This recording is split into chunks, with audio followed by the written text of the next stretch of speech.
আমি অভিনয় করতে পারি না, সত্য মিথ্যাকে ঘুরিয়ে পেঁচিয়ে সাত পাঁচ বানাতে পারি না।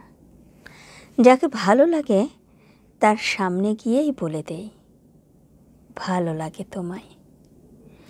তার থেকে নিজেকে আড়াল করার প্রয়োজন মনে করি না। নিজের দোষ গুণ সব কিছুই তার কাছে জমা রাখি। আর যাকে ভালো লাগে না তার কাছে দ্বিতীয়বার যায় না। কে কি বলল তাতে কিচ্ছু যায় আসে না আমার। এতে কেউ আমায় অহংকারী বলেছে, কেউ স্বার্থপর বলেছে, কেউ বা ভুল বুঝে প্রতারকও বলেছে।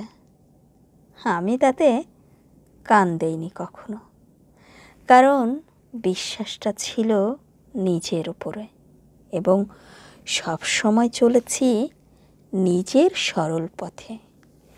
যে পথ নিজেরই তৈরি, যে পথ দেখিয়েছে আমার আত্মা, আমার সত্য।